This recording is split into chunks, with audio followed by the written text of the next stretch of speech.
రెండేళ్ల పాలన సంక్షేమం ఆక్రందన, మానవీయ పథకాలు ఆపివేయడమే మార్పు. కేసీఆర్ హయాంలో గొప్పగా అమలు చేసిన పథకాలు, పసిగుడ్డు నుంచి పండు ముసలి దాకా అందిన సంక్షేమ ఫలాలు, ప్రజాపాలన పేరిట గద్దెనెక్కి పథకాలు నిలిపేసిన కాంగ్రెస్ రెండేళ్లుగా గర్భిణీలు బాలింతలకు అందని స్కీములు, బడి పిల్లల బ్రేక్ఫాస్ట్, సామాజిక వర్గాలకు సాయం నిలిపివేత, ఆనవాళ్లు చెరిపేసే ఆతృతలో మానవత్వం మరిచి వ్యవహరిస్తున్నది కాంగ్రెస్ సర్కార్. మొత్తం మీద ఆనవాళ్లు చెరిపేయాలని చెప్పేసి ఆతృతలో అన్నిటిని ఆపేసి ముందడికి పోతా ఉన్నది రాష్ట్ర సర్కార్.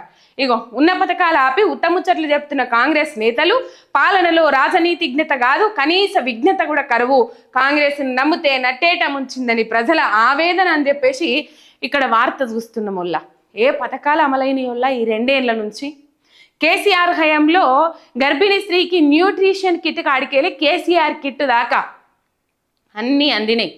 చిన్నపిల్లలకు మగపిల్లగాళ్ళు ఉడితే 12,000, ఆడపిల్ల ఉడితే 13,000 రూపాయలు అందినాయి. ఆ పథకాన్ని అటకెక్కిచ్చిండ్రు. కేసీఆర్ 10,000 రూపాయలే బిచ్చం ఎత్తాండు రైతులకు, మేము అధికారంలోకి వస్తే 15,000 రూపాయలు ఇస్తాము అని చెప్పేసి కౌలు రైతులకు 15,000 రూపాయలు, భూ యజమానులకు 15,000 రూపాయలు, వ్యవసాయ కూలీలకు 12,000 రూపాయలు అని చెప్పేసి రైతులను మోసం చేసిండ్రు, మభ్యపెట్టిండ్రు. క్వింటాల్కి 500 రూపాయల బోనస్ పంట ఏదన్నా కానీ అని చెప్పి తర్వాత సన్నవడ్లకి అని చెప్పేసి బురిడి కొట్టి కొర్రీలు పెట్టి మళ్ళీ ఆ సన్నవడ్లకు కూడా ఇచ్చిన పాపాన ఓతలేదు రాష్ట్ర సర్కార్. ఇప్పటికి 1,200 కోట్ల రూపాయల బోనస్ పైసలే బాకీ పడ్డదంటే మీరు అర్థం చేసుకోండి. కేసీఆర్ అవ్విత్తలేడు, కేసీఆర్ ఇవ్విత్తలేడు, మేము అధికారంలోకి వస్తే అందిస్తాము, అన్ని సంక్షేమ పథకాలను అంత అభివృద్ధి పనిని బ్యాలెన్స్ చేసుకుంటూ పోయిండు మాజీ ముఖ్యమంత్రి కేసీఆర్. బీఆర్ఎస్ 10 ఏళ్ల పాలనలో అభివృద్ధి సంక్షేమము రెండు సమాన తూనికలలో ముందటికి పోయినాయి. కానీ కాంగ్రెస్ పార్టీ వచ్చిన తర్వాత అభివృద్ధి అడుక్కే పోయింది, సంక్షేమ పథకాలు మరిచిపోయినరు, అటుకెక్కిచ్చిండ్రు. మొత్తం మీద కౌలు రైతులకు 15,000 రూపాయలు ఇస్తామని చెప్పేసి ఆదుకుంటామని అన్నారు. పంట నష్ట పరిహారం, పంట నష్టం పైసలు కూడా ఇదివరకు చేతికి అందియక ఈ రైతన్న సెల్ఫీ వీడియో తీసుకొని పురుగుల మందు దాగి బలవన్ మరణానికి పాల్పడ్డాడు పాపం. ఆ వార్త ఉంది, నేను పోతా ఉంటే చెప్తా. మొత్తం మీద రైతులకు మంచి చేస్తామన్నారు, అజ్జేయలే. 2 లక్షల ఉద్యోగాలు సంవత్సరానికి నిరుద్యోగులకు ఇస్తామని అన్నారు. నిరుద్యోగుల కాళ్ళ ఏళ్ళ పడ్డారు. ఆ కాళ్ళ ఏళ్ళ పడ్డ నిరుద్యోగులు ఆ మాట నమ్మి ఊళ్ళల్లోకి పోయి తల్లిదండ్రుల కాళ్ళ మీద పడ్డరు. అమ్మా ఇలా కాంగ్రెస్ పార్టీ అధికారంలోకి వస్తే 2 లక్షల ఉద్యోగాలు వస్తే మా నిరుద్యోగుల బతుకు బాగుపడుతుంది అని చెప్పేసి తీరా అధికారంలోకి వచ్చినాక పోయిన ప్రభుత్వం ఇచ్చిన 60,000 ఉద్యోగాలను మేమే ఇచ్చినామని చెప్పేసి వాళ్ళ ఖాతాలలో వేసుకొని మురిసిండ్రు, సంబరపడ్డరే తప్ప నిరుద్యోగులకు మురిపం దక్కలే, నిరుద్యోగులకు ఏడుపే దక్కింది. నిరుద్యోగుల అవస్థలంతా ఇంతగా అశోక్ నగర్ మొత్తం ఖాళీ అయింది. స్టడీ సర్కిళ్లలో చదవలేక పైసలు కట్టలేక ఆగమైన పరిస్థితి. సంవత్సరానికి 2 లక్షల ఉద్యోగాలు ఇస్తామని అన్నారు.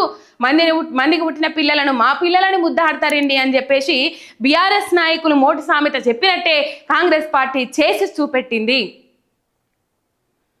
పోయిన ప్రభుత్వంలో ఇచ్చిన 60,000 ఉద్యోగాలను కూడా వాళ్ళ ఖాతాలలో వేసుకొని మేమే ఇచ్చినామని చెప్పేసి అట్లా నిరుద్యోగులను ఆ విధంగా మోసం చేసిండ్రా?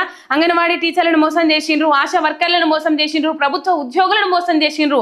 ప్రభుత్వ ఉద్యోగులను ఏ విధంగా మోసం చేసిండ్రంటే వచ్చినాక 15 రోజులలో పెండింగ్ పిఏలు, డిఆర్సీలు ఏవైతే ఉన్నాయో అవన్నీ విడుదల చేస్తాము, ప్రమోషన్లు ఇస్తాము, పాత పెన్షన్ పద్ధతి విధానం తీసుకొస్తాము అని చెప్పేసి కనీసం వాళ్ళకు ఇత్తమన్నవి కూడా ఇవ్వకుండా సర్కారు మీద వాళ్ళు పోరాటం చేస్తాం, తిరుగుబాటు లేవనెత్తుతాం, పెండౌన్ కార్యక్రమం చేస్తాం, సమ్మెబాట దిగుతామని అంటే నా దగ్గర రూపాయి లేదు, నన్ను కోసిన రూపాయి లేదు అని చెప్పేసి అప్పులు ఉడతలేవు అని చెప్పేసి అట్లా ప్రభుత్వ ఉద్యోగులను మోసం చేసిండ్రు. ఆర్టీసీ కార్మికులను విలీనం చేస్తామని అన్నారు.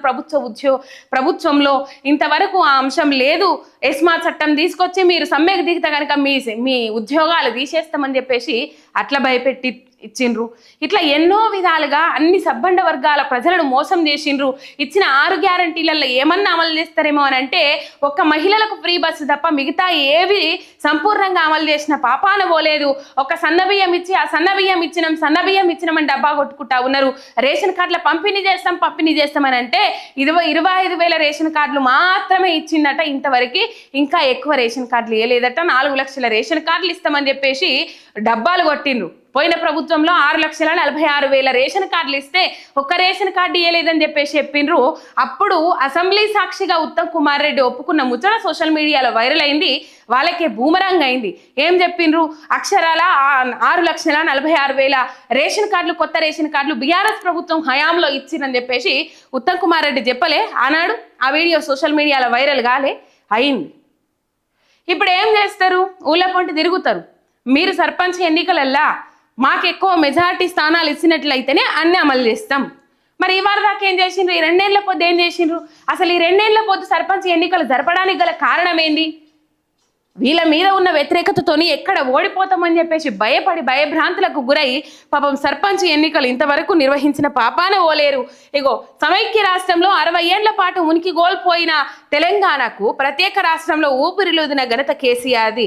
కుదేలైన ప్రతి రంగాన్ని, వనరులు, శక్తిని కూడా తీసుకొని ఆయన సగర్వంగా నిలబెట్టిండ్రు. తెలంగాణ ప్రత్యేక పరిస్థితులు, పల్లెలు, పట్టణాలు, సామాజిక ఆర్థిక స్థితిగతులను అధ్యయనం చేసి అందుకు అనుగుణంగా ఎన్నో పథకాలకు రూపకల్పన చేసి ఆచరణలోకి తెచ్చిండ్రు. కానీ కాంగ్రెస్ అధికారంలోకి వచ్చినాక ప్రజాస్వామ్య స్ఫూర్తికి విరుద్ధంగా నిండు శాసనసభలో సీఎం రేవంత్ రెడ్డి నియంతృత్వ మాటలు మాట్లాడిండ్రు. కేసీఆర్ ఆనవాళ్లు జరిపేస్తానంటూ ప్రగల్భాలు వలికిండ్రు. కేసీఆర్ ఆనవాళ్లు జరిపేస్తాననుకుంటా ఇలా కేసీఆర్ అందించిన ఏ ఒక్క పథకాన్ని కూడా ప్రజలకు అందించలేకపోతా ఉన్నారు. ఇలా కొత్తగా వీళ్ళు పెట్టిన పథకాలు ఏమీ లేవు. ఆసరా పెన్షన్ను భరోసా అని అన్నారు. లేకపోతే ఇటు పోతే ఈ రైతు బంధును రైతు భరోసా అని అన్నారు. 2 లక్షల ఏకకాల రుణమాఫీ చేస్తామని అన్నారు. ఇంకా కాని రైతులు ఎదురు చూస్తూ ఉన్నారు. అయిన రైతులు సంబురంగా ఉండి మళ్ళీ తెచ్చుకున్నారు. కాని రైతులు ఎదురు చూస్తూ ఉన్నారు. కాని రైతుల నుంచి కూడా మీదికెళ్ళి పైసలు కట్టించుకున్నారు. ఆ పైసలు వాయి దేవుడా, ఈ వడ్ల పైసలు కూడా కట్ట కాబట్టి అని చెప్పేసి రైతులు ఆవేదన వ్యక్తం చేస్తూ ఉన్నారు. ఇలా రైతుల బాధ చెప్తే ఇనబుద్ధి కాకపోవచ్చు, రైతుల గోస చెప్తే ఇనబుద్ధి కాకపోవచ్చు. కానీ రైతన్న ఎల్లదీస్తున్న గోస అంతా ఇంత కాదొల్లా. మనకు అన్నం పెడతాడు కదా నొల్లా. ఇలా మనకు అన్నం పెట్టే రైతన్నకు ఈ బాధ ఎందుకు, ఈ గోస ఎందుకు? కౌలు రైతులకు 15,000 రూపాయలు భూ యజమానులకు ఇచ్చినట్టు ఇస్తా అని చెప్పినావు కదా రేవంత్ రెడ్డి. ఏడవైన ఇయ్యల్లా 2 విడతలు ఎగ్గొట్టిండు. 2 విడతలు ఎగ్గొట్టి లింగులిట్టుకుమనుకుంటా ఒక విడత వేసినొల్లో అని చెప్పేసి చెప్తా ఉండు. ఇప్పుడు ఏం చెప్తాడు? స్థానిక సంస్థల ఎన్నికలు వచ్చినాయి కాబట్టి కంపల్సరీ మరి ఎన్నికల కోడ్ అమలైతా ఉన్నది. మరి ఎన్నికల కోడ్ ఉల్లంఘించి ఈ రైతు భరోసా పైసలు వేస్తారా ఏం కథన తెలియదు. నాకు తెలిసి ఈ రైతు భరోసా పైసలు వేస్తే మాత్రం ఎవరు అడ్డుకోరని నేను అనుకుంటా. ఎందుకంటే రైతులు ఎదురు చూస్తూ ఉన్నారు పంట పెట్టుబడి సాయం కోసం. కానీ ఏత్తనంటలేదు కదా సర్కారు. ఏత్తాను ముందుగా అలా చెప్పాలి కదా. రైట్?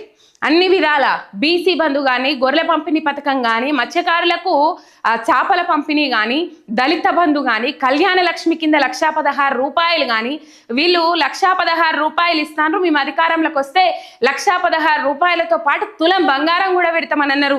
తులం కాదు కదా, కళ్యాణ లక్ష్మి చెక్కులు కూడా ఆలస్యంగా వస్తున్న పరిస్థితి. పిల్ల పుట్టిన తర్వాత పురుడుకో బారసాలకు అందిస్తా ఉన్నారు ఈ కళ్యాణ లక్ష్మి చెక్కులు. ఇట్లున్నది కాంగ్రెస్ ఏలుబడి, ఇట్లున్నది కాంగ్రెస్ పాలన. ఈ పరిస్థితి కనబడతా ఉన్నది. ఘోరమైన పరిస్థితిని నిలదీస్తా ఉన్నారు ప్రజలు. తెలంగాణ ప్రజా సంక్షేమాన్ని సంక్షోభంలోకి నెట్టి 2 ఏళ్ల కాంగ్రెస్ పాలనపై ప్రత్యేక కథనాలు నేటి నుంచి వస్తాయి. కేసీఆర్ ఆనవాళ్ళను తుడిచివేస్తామని కక్షగట్టిన కాంగ్రెస్ సీఎం రేవంత్ రెడ్డి బీఆర్ఎస్ అమలు చేసిన పథకాలను నిర్దాక్షిణ్యంగా పక్కన పెట్టిండ్రు. కాంగ్రెస్ పాలకల్లో రాజనీతిజ్ఞత లేకపోవడమే కాదు, కనీస విఘ్నత కూడా కనిపించడం లేదు అని చెప్పేసి ఈడ వార్త. ఇక పాపం ఈ రైతన్న ఎందుకొల్లా రైతన్నకి బాధ, ఎందుకొల్లా రైతన్నకి గోస? అన్నం పెట్టే రైతన్నకి గోస ఎందుకు? ఒకసారి చూడుండ్రి. అన్నా, రైతులుగా వ్యవసాయం చేసి ప్రతి ఒక్కరికి అన్నం పెడుతున్నామన్నా, రైతుల కష్టాలను చూడాలని ప్రతి ఒక్కరిని వేడుకుంటున్నామన్నా, ఈ వ్యవసాయంలో ఎన్నో నష్టాలు, ఎన్నో కష్టాలు ఉన్నాయన్నా, పంటలకు ధరలు లేక ఇబ్బందులు పడుతున్నామన్నా, ఈ నష్టాన్ని ఎవరూ పూడ్చలేరన్నా, ప్రభుత్వమే ఆదుకోవాలన్నా, రైతుల కష్టాన్ని గుర్తించి పంటలకు సరైన రేట్లు ఇవ్వాలన్నా, వారిని ఆదుకోవాలి. కౌలు రైతులకు కూడా సబ్సిడీలు ఇవ్వాలనన్నా, భూమిని కౌలుకి ఇచ్చిన రైతులు కూడా కౌలు కట్టలేని రైతులను ఆదుకోవాలనన్నా, వాళ్ళని అర్థం చేసుకోవాలంటూ ఖమ్మం జిల్లా నేలకొండపల్లి మండలం శంకరగిరి తాండాకు చెందిన కౌలు రైతు వీరన్న ఆవేదన వ్యక్తం చేశాడు. పురుగుల మందు తాగుతూ సెల్ఫీ వీడియో తీసుకున్నాడు. అన్నం పెట్టే రైతులమన్నా ఆదుకోండ్రి అని చెప్పేసి కన్నీళ్లు పెడుతున్నాం. కౌలు రైతులను ప్రభుత్వమే పట్టించుకోవాలి. ఖమ్మం జిల్లా కౌలు రైతు మరణ వాంగ్మూలం. తుఫానుల వల్ల తీవ్రంగా నష్టపోయిన రైతు కౌలు కట్టలేక అప్పు తీర్చలేక ఆత్మహత్య. గడ్డు మందు తాగి చికిత్స పొందుతూ మృతి. ఎందుకు ఈ రైతన్నకి ఈ గోస? రైతులు మాది రైతు ప్రభుత్వం, మాది పేదల ప్రభుత్వం, మాది ప్రజా ప్రభుత్వం. ఇలా కాంగ్రెస్ పార్టీ అధికారంలోకి వచ్చినాక 2 ఏళ్ల పొద్దుల 720 మందికి మీద బలవన్మరణానికి పాల్పడి బలిమికి జీవి తీసుకున్నారు. దానికి కారణం ఎవరు? ఈ కాంగ్రెస్ సర్కారు కాదా? ఆనాటి రోజులు తెట్టాడు మా రేవంత్ అన్న అని చెప్పేసి ఇలా ఆనాటి రోజులు తీసుకొచ్చి ఉమ్మడి పాలనలో కాంగ్రెస్ పాలనలో ఏ విధంగానైతే రైతు ఉరితాడుకు వేలాడబడ్డాడో ఇలా కాంగ్రెస్ పార్టీ అధికారంలోకి వచ్చినాక మళ్ళా గదే ఎప్పటి చిప్ప ఎనుగుల్నే. గణనీయమైన తగ్గుదల. దేంట్లో తగ్గుదల? పోయిన 10 ఏళ్లలో రైతుల ఆత్మహత్యలు చాలా తగ్గుముఖం పట్టినాయి. ఇలా ఇంత పెద్ద ఈ రైతన్న సెల్ఫీ వీడియో తీసుకొని మరి బలవన్మరణానికి పాల్పడితే ఈ పత్రికలల్లా ఇవి తెలంగాణ మేలు కోరే పత్రికలు అంటారు కదా, తెలంగాణకు మంచి చేస్తాం మేము అంటారు కదా, ఒక యాడ్ ఒక అడ్వర్టైజ్మెంట్ రాకపోయే వరకల్లా ఏం మాట్లాడతారు వీళ్ళు? మేము కూడా తెలంగాణ ఉద్యమం కోసం కొట్లాడినాం, మేము కూడా తెలంగాణ కోసం పనిచేసినాం, మేము కూడా తెలంగాణ కోసం ఉద్యమంలో మేము రెక్కల కాళ్ళకు బల్పాలు కట్టుకొని తిరిగినామని చెప్పేసి చెప్తారు కదా. ఇలా రైతన్న సెల్ఫీ వీడియో తీసుకొని మరి బలిమికి జీవి తీసుకుంటే ఇక్కడ వార్త ఏడొచ్చింది. పోయిన బీఆర్ఎస్ పాలనలో కనీసము ఆ రైతు అప్పుల బాధతో చనిపోకపోయినా, ఇంట్లో పరిస్థితుల వల్ల చనిపోయినా, కుటుంబ కలహాల వల్ల చనిపోయినా, అప్పుల బాధతో రైతు ఆత్మహత్య అని చెప్పేసి రాసుకొచ్చిన ఈ పత్రికలు ఇలా ఎందుకు మరి అప్పుల బాధతో చనిపోయిన ఈ రైతన్న బాధ గురించి రాయలే? రైతుల గోసల గురించి రాస్తలే? వడ్లు కొనుగోలు చేస్తలేరంటే వార్తలు రాయరు. వడ్లు ప్రభుత్వం నిర్లక్ష్యం వల్ల వడ్లు ధాన్యం మొత్తము నీళ్ళల్లో కొట్టుకుపోయిందంటే వార్త రాయరు. రైతులకి కష్టాలు ఉన్నాయంటే వార్త రాయరు. నిరుద్యోగులకి గోస ఎలా తీస్తున్నారు అంటే వార్త రాయరు. గురుకుల విద్యార్థులకు ఫుడ్ పాయిజన్లు అయినాయి అంటే వార్త రాయరు. ఈ కాంగ్రెస్ పాలనలో ఆ పేడ్ పత్రికలు, ఆ కాంగ్రెస్ సర్కార్ కోసం పనిచేస్తున్న పత్రికలు, రేవంత్ రెడ్డికి మచ్చ రాకుండా చేస్తున్న పత్రికలు, రేవంత్ రెడ్డి ఎంత తప్పు చేసినా, కాంగ్రెస్ పార్టీ ఎంత తప్పు చేసినా కనీసం ప్రజల దాకా వార్త చేరకుండా చేస్తున్నాయి ఆ పత్రికలు. మరి ఇంత పెద్ద వార్త ఈ రైతన్ని ఇక్కడ ఆత్మహత్య చేసుకుంటే మరి ఎందుకు ఆ వార్త పత్రికలలో రాయలేదు? ఈ వెలుగు పత్రిక రాలే, ఈ ఆంధ్రజ్యోతి పత్రికలలో రాలే. ఇగో చూడు రోల్ల అంటారు కదా, తెల్లారితే పొద్దుకితే మొత్తం విజన్ తెలంగాణ, రైజింగ్ తెలంగాణ. ఏది 720 మంది 2 ఏళ్ల పొద్దులో బలిమికి జీవి తీసుకుంటే రైజింగ్ తెలంగాణ అవుతుందా? ఆకలితోని ఆర్తనాదాలతోని రోడ్లెక్కి కడుపు మండి రోడ్లెక్కి ధర్నాలు వేస్తే రైజింగ్ తెలంగాణ అవుతుందా? ఎట్లా రైజింగ్ తెలంగాణ అవుతుంది? ఎలా కనబడుతుందానోళ్ళ మీకు వార్త? ఏదోళ్ళ వార్త? వీళ్ళు తెలంగాణ కోసం పనిచేస్తోళ్ళా లేకపోతే రేవంత్ రెడ్డి కోసం పనిచేస్తోళ్ళా? మీరు ఆలోచన చెయ్యాలి. ఇగో ఇది కథ. బలిమికి జీవి తీసుకున్న రైతు గురించి మాజీ మంత్రి హరీష్ రావు గారు ట్వీట్ చేసిండ్రు. ఆ ట్వీట్ను ఒకసారి మనం చదువుదాం. ఏమైంది, ఏం కథ? పాపం నిజంగా రైతులకు ఎన్ని విధాల హామీలు ఇచ్చిండ్రు. ఇగో ఇట్లా ట్వీట్ చేసిండ్రు మాజీ మంత్రి హరీష్ రావు గారు. కౌలు రైతులకు రైతు భరోసా ఇస్తామని చెప్పి నేడు వారి బతుకులను భరోసా లేకుండా చేసింది కాంగ్రెస్ ప్రభుత్వం. ఖమ్మం జిల్లా నేలకొండపల్లిలో కౌలు రైతు బానోతు వీరన్న ఆత్మహత్య అత్యంత బాధాకరం. పురుగుల మందు తాగుతూ పండించిన పంటకు ధర రాక అప్పులు తీర్చే దారి లేక చచ్చిపోతున్నా అని వీరన్న తీసుకున్న సెల్ఫీ వీడియో కాంగ్రెస్ ప్రభుత్వం రైతాంగానికి చేసిన మోసాలకు నిదర్శనం. వీరన్నది ఆత్మహత్య కాదు, ప్రభుత్వం చేసిన హత్యనే. ఎన్నికల్లో కాంగ్రెస్ ఇచ్చిన హామీలు అమలు చేయని ఫలితంగా బతుకులు భారమై రైతులు ఆత్మహత్యలు చేసుకుంటున్నారు. ఎన్నికలకు ముందు కౌలు రైతులు ఏడాదికి 15,000 రైతు భరోసా ఇస్తామని బాండ్లు రాసిచ్చి తీరా అధికారంలోకి వచ్చినాక మోసం చేయడం దుర్మార్గం. పండించిన పంటను కొనే దిక్కులేక మద్దతు ధర రాక దళారుల దోపిడీకి రైతులు బలైతుండ్రు. సెల్ఫీ వీడియోలో వీరన్న చెప్పిన మాటలకైనా ఈ ప్రభుత్వానికి చలనం వస్తుందా? ఇచ్చిన హామీ ప్రకారం కౌలు రైతులకు ఎప్పుడు రైతు భరోసా ఇస్తారు? మీ ప్రభుత్వ నిర్లక్ష్యానికి ఇంకెంతమంది రైతులను బలి తీసుకుంటారు అని చెప్పేసి మండిపడ్డారు మాజీ మంత్రి హరీష్ రావు గారు. మొత్తం మీద ఇక్కడ రేవంత్ రెడ్డి గారు ఇచ్చిన హామీలు ఏవైతే ఉన్నాయో రైతులకు కూడా ఇంతవరకు రైతు భరోసా పైసలు రైతుల ఖాతాలలో ఏలే. వ్యవసాయ కూలీలకు 12,000 ఏడాదికి అన్నారు. వీళ్ళకు రైతులకు ఎట్లు ఇస్తున్నామో, యజమానులకు ఎట్లు ఇస్తున్నామో, కౌలు రైతులకు కూడా 15,000 ఇస్తామని అన్నారు. కనీసం పండించిన పంటనున్న టయానికి కొన్న పాపాన పోతలే. సరే, కళ్ళాలలో ఉండగా వానలు కొట్టి వరదలు వచ్చి తుఫాన్లు వచ్చి ఆగమైందంటే అది వేరు. అది కోసి కుప్పబోసినాక వానొచ్చి కొట్టుకపోయిందంటే ఎవరిదోళ్ళ నిర్లక్ష్యం? రాష్ట్ర సర్కారుది కాదా? రైతులెవరు ఆత్మవిశ్వాసాన్ని కోల్పోవద్దని, ఆత్మహత్యలకు పాల్పడొద్దని చేతులు జోడించి విన్నవిస్తున్నాం.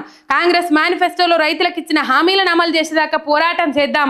మీ కండగా బీఆర్ఎస్ పార్టీ ఉంటుంది. వచ్చేది కేసీఆర్ గారి ప్రభుత్వమే. రైతులకు మళ్ళీ మంచి రోజులు వస్తాయి. ఎవరు అధైర్యపడకండి అని చెప్పేసి, ఎద్దేర్చిన వ్యవసాయం రైతేర్చిన రాజ్యం బాగుపడదని అంటారు. కానీ ఎలా ఏడిపిస్తా ఉన్నారు రైతన్నను, ఆగం చేస్తా ఉన్నారు రైతన్నను. వలవల ఏడుస్తా ఉన్నాడు, కంటికి 7 దారాలు ఎల్లదీస్తా ఉన్నాడు రైతన్న. శోకం పెట్టుకొని ఏడుస్తా ఉన్నాడు. మళ్ళీ ఆనాటి రోజులు ఉమ్మడి పాలనలో ఏ విధంగానైతే రైతులు బోసపడ్డారు, రైతులు బలిమికి జీవి తీసుకున్నారో, ఇలా మళ్ళీ రైతులకు అదే బాధ వచ్చింది, రైతులకు అదే తిప్పలు వచ్చింది. అన్నున్నా అల్లున్నోట్ల శనన్నట్టు నిజంగా కాంగ్రెస్ పార్టీ వచ్చిన తర్వాత రైతులకు ఘోరమైన పరిస్థితులు ఏర్పడ్డాయి. రైతులు ఇబ్బందికరమైన పరిస్థితులు ఏర్పడతాయి, ఎల్లదీస్తా ఉన్నారు. ఉద్యమం ఏర్పడ్డదే రైతుల కోసం, ఉద్యమం వచ్చిందే నీళ్ల కోసం, ఉద్యమం వచ్చిందే కరెంటు కోసం, నిధుల కోసం, నియామకాల కోసం. ఇలా ఏర్పాటు చేసుకున్న తెలంగాణ రాష్ట్రంలో దీని మీద ఎవరు ప్రశ్నించరు, ఎవరు మాట్లాడరు, ఎవరు మందలియరు. నీళ్లు తెచ్చిన కేసీఆర్ మీద మాట్లాడమంటే మాట్లాడతారు, కరెంటు తెచ్చిన కేసీఆర్ను తిట్టమంటే తిడతారు, రైతులను ఆదుకొని పంట పెట్టుబడి సాయం అందించిన కేసీఆర్ను తిట్టమంటే తిడతారు. కానీ ఇలా రేవంత్ రెడ్డి సర్కారు మీద నోళ్లు లేవడానికి నోళ్లు పడిపోయినాయి, రాతలు రాయడానికి చేతులు ఉడుకుతాయో ముంగడికి పెన్ను ముంగడికి గదులుతలేదు. ఇట్లున్నది.